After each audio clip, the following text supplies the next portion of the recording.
Hey everybody, what is going on? Hexlex here. Got another Master Duel video for you. Coming at you with another list for Tenpai dragons, and I'm actually switching things up quite a bit based on some recent tournament results that I've been seeing. Now, you might think that Tenpai is one of those decks where it kind of doesn't really matter. Oops, sorry about that. It kind of doesn't really matter exactly what you play, right? Because all you're really trying to do is your big, dumb battle phase OTK strategy. A lot of people will equate Tenpai to being the sort of derogatory phrase that's used a lot is brain dead. But that is definitely far from the case. And this is true, by the way, of every single meta deck. There are a lot of people who think that, still unironically somehow in the year of 2024, that every meta deck plays itself, and that you don't have to put any thought into how to build it. This could not be further from the truth, and that definitely is even true of a deck like Tenpai, one you would think it would not at all be the case for. Because while, yes, the Tenpai strategy is fairly simple, and when it comes to the actual Tenpai cards, it's pretty obvious what to play and what to do. However, there is always going to be a degree of nuance when it comes to deciding what techs, hand traps, and other tools you play that account for the metagame, right? It's the difference between playing, in this build, Forbidden Droplet or not, but also in a lot of cases, it's the difference of playing stuff like Dark Hole and Raigeki or not. I still see so many Tenpai Dragon builds on Ranked Ladder that have Dark Holes, and yeah, I mean, that could very easily be a budget thing. That's a whole separate topic, but you know, if you think that deck building for Tenpai doesn't matter, and you're playing a playset of Dark Hole in your Tenpai deck, then it's less about it not mattering and more that, you know, you just need to be more aware of what the implications of your deck choices mean in regards to the current metagame, right? So, one thing I noticed in particular, so Shifter is the big thing here, right?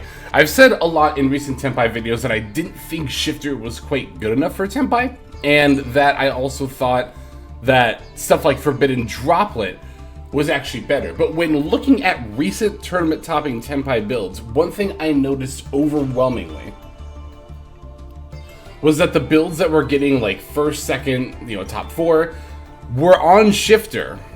And then the builds that were still topping but not doing quite as well were all on Droplet. One was even on Droplet and Shifter. So another trend that I noticed among these Tenpai decks is DD Crow. They were all maining triple DD Crow. And there's, I think, a couple of reasons for this. I think one of the big reasons that these techs are doing so well is actually the Gimmick Puppet FTK. Now, you might be thinking, oh, but Hex, I mean, the Gimmick Puppet FTK is kind of scary, but it doesn't see that much play in ladder, and isn't topping that many tournaments, right? Well, it's not topping that many. Definitely not TCG side. It's doing a little better OCG side. So the funny thing that I always notice is different trends across different cultures when it comes to how metas form and what decks are viewed as good, even when we have the exact same card pool and ban list in the form of Master Duel. Indeed, in the same team tournament, the OCG, which the report for it's over on Road to the King if you're interested, we covered it on my Patreon channel, patreon.com/Hexlex, in an exclusive video over there. Like, we post exclusive videos there every day, if you want to check that out too. But anyway, and it makes sense too, right? If you're in a format where you're anticipating seeing the Gimmick Puppet FTK more often, and especially as a going second deck, you have every right to fear an FTK, I think even more so than an average deck would.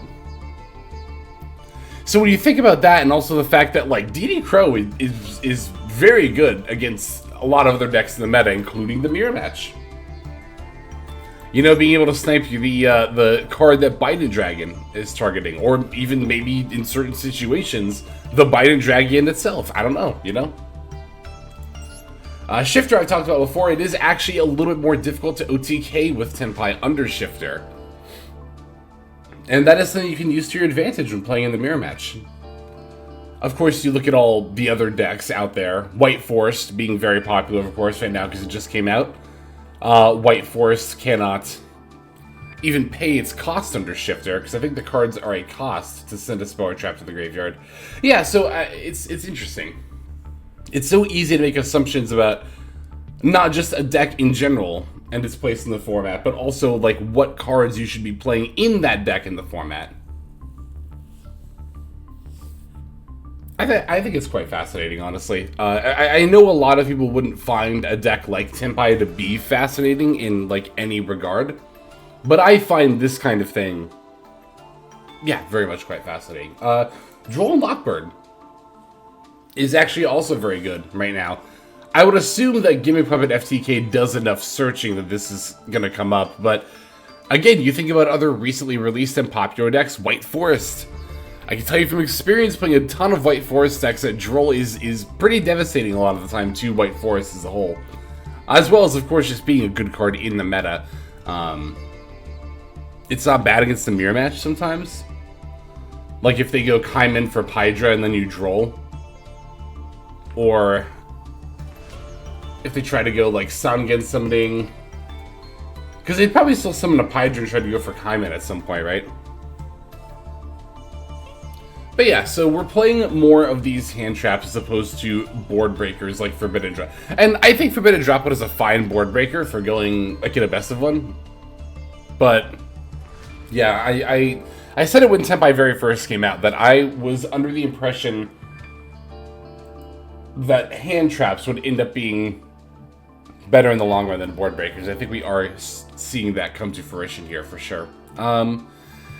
Yeah, I don't really know that I have much else to say about the main deck. Like I said, Shifter and the DD Crows are the big things that we're playing that we were before, alongside Droll and Mockbirds, but everything else is fairly standard. Again, I don't think Droplet is bad. And I have seen tournament topping builds again that played both Shifter and Droplet. With Shifter at 1, that becomes a lot more feasible.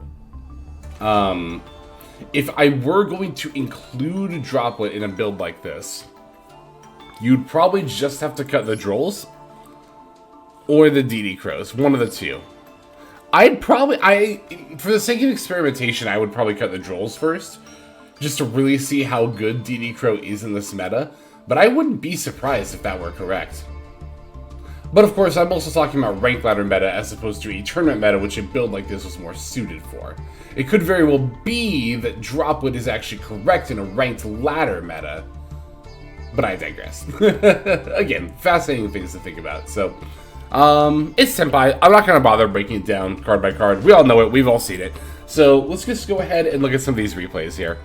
Alright, being that these are Duelist Cup games, of course, I don't know exactly what I'm playing against, but I have got a 4-turn duel here, so we might as well start with that one.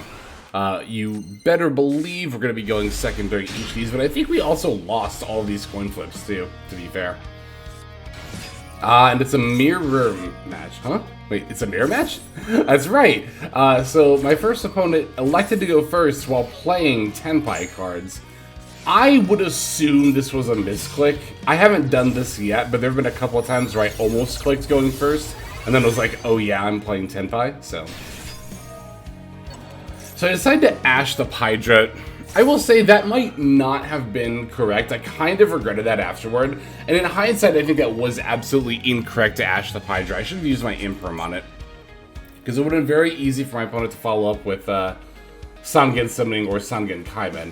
Now, granted, I also have, you know, Ogre and, like, I have 3 hand traps here, so I'm probably going to be able to stop them no matter what, but it's also better to save Ash Blossom here in case they have a maxi for our turn. That's the other thing that a lot of people think doesn't matter, but it really does. Not just when you use hand traps, but the order in which you use them, right? So, yeah, so as the Biden Dragon is activating here, I'm just going to use the Ogre to pop it. That way they're left with Pydra and nothing else. Well, one card that's set before passing back over to me. Another Imperm. Not ideal. I would have rather have gotten another starter/extender here. I mean, I can combo off of Sangen Kaiman by itself if there's no interruption, but exactly, yeah.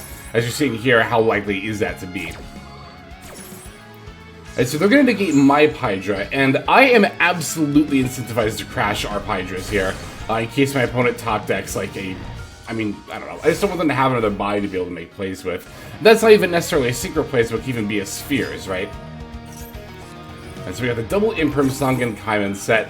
It's actually debatable if I should have set Sangen Kaiman or not. If my opponent had Feather Duster or Storm here, I think I would have rather have had the Sangen Kaiman in my hand, actually.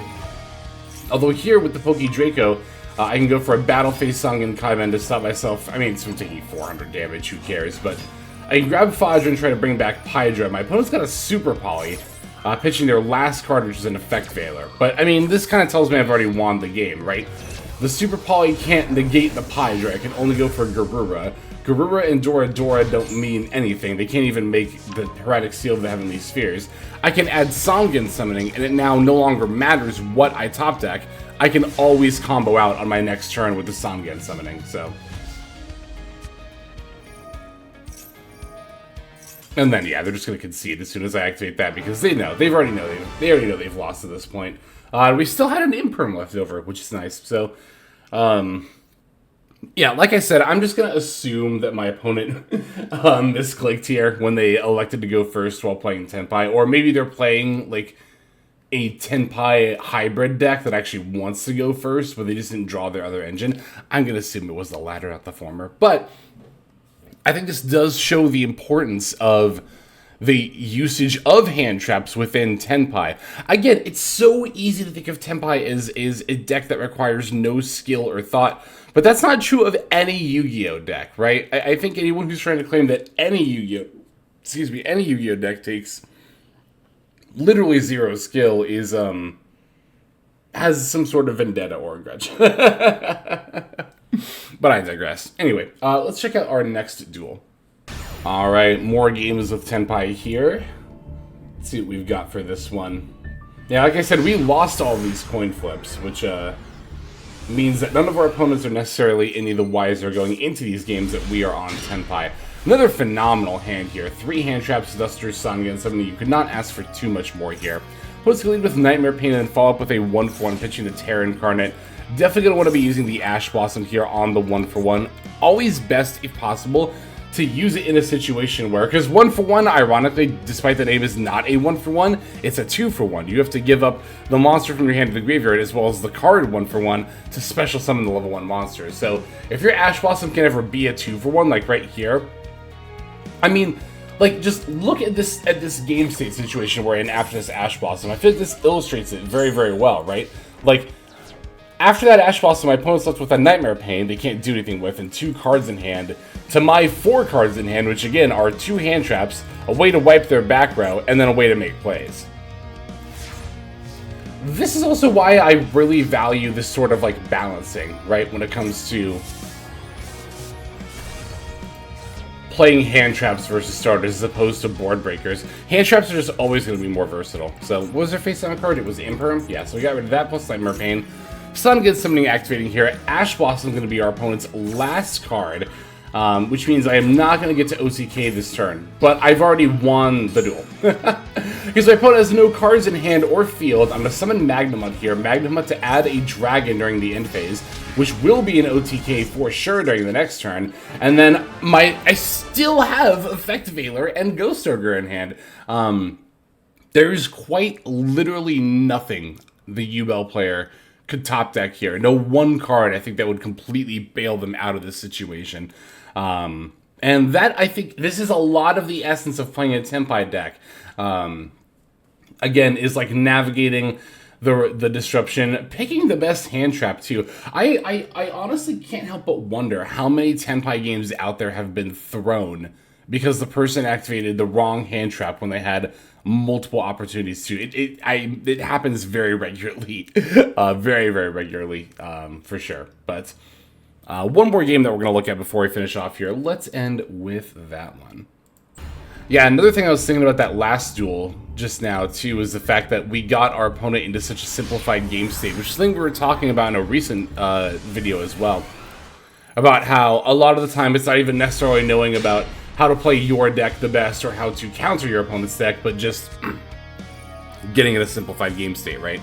And managing it from there. Okay, so here we're up against Mathmech. Definitely very scary because of the Terahertz's ability to negate any monster effect activated during the battle phase. So As soon as my opponent used Circular Descent Edition, I realized that they had the Sigma in hand. Unless they have the Diameter in hand, I'm going to minorly nitpick. I probably would have sent the Diameter. It would have freed up... Well, no, because you still have your normal summon, you're going to normal summon Diameter. Never mind, JK, they're good. I was going to say, sending Diameter here would free up your Terahertz send for Aggregator, but if you're not... Yeah, if you haven't normal summoned yet, which they haven't, right? Yeah, because it's Small Worlded. Then yeah, they're still fine. Anyway. Alright, so I'm going to Valor here, and I want to talk a little bit more about hand trap use, because I've said in the past that you should not negate Mathmech Circular generally, you should save your negates for Almbertian. But this is another thing I wanted to discuss when it comes to using hand traps, is that I think when it comes to modern Yu-Gi-Oh!, we're starting to move past the point of choke points being a thing.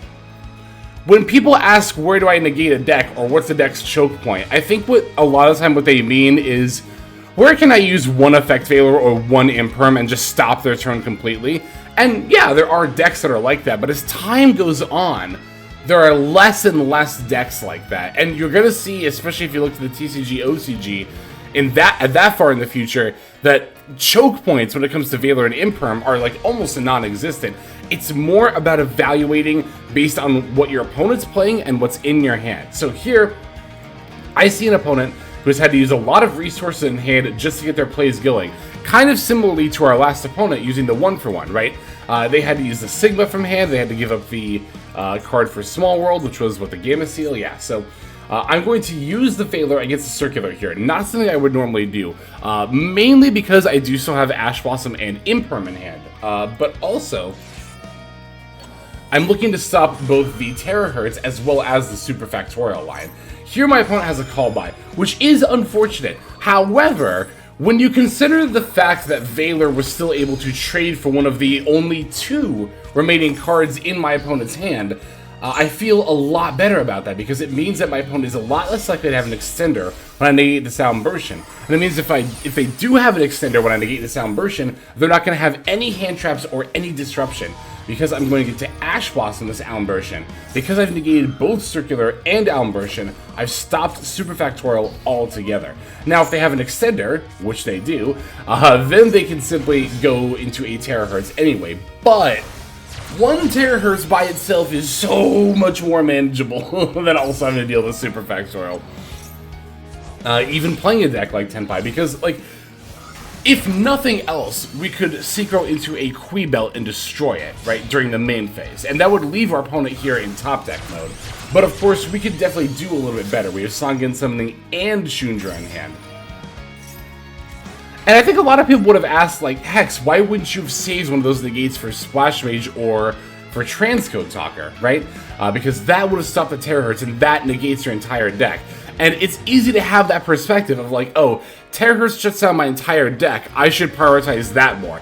But again, as I just said, even if I don't win the turn that I do it, I can out the Terahertz very easily. My opponent being in top deck mode won't feasibly have a way to come back. However, the Super Factorial, even if I stopped the Terahertz, I would have still had to have dealt with that, potentially. And at that point, I'm like, that one I'm a lot less confident about stopping. Yes, they can't Super Fact for Diameter, but they can still get a live Super Factorial here. Especially when I'm down to so few cards in hand, and one of them is my field spell. It would be so easy for Super Factorial to get me here for, like, everything, like, my whole life savings.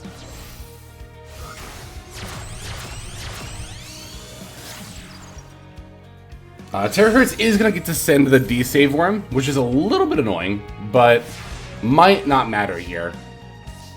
And it kind of actually doesn't. Well, depends what they do here. So our opponent activates Sangen Summoning, or I activate Sangen Summoning, and my opponent activates the D-Save Worm. This was absolutely a misplay on my opponent's part. Do not activate it when your opponent activates the card. Do it when they activate the effect. With a normal spell, those two things happen at the same time anyway. But with a field spell, 100% should have waited for me to activate the during your main phase effect. It would have mattered here, because the discard isn't a cost, but yeah, now I get to activate Sangen Kaiman. I'm going to go for the Pydra. I can normal summon Pydra and then activate to add. Opponent's going to chain the Terahertz here, which I thought was a little interesting. I think they, yeah. Because I think they were going to try to send an Aggregator to negate Pydra. But that wouldn't have even mattered anyway. Would it have? Because, I mean, I can't, like, I could grab Sangen Summoning, and I guess I could technically activate it.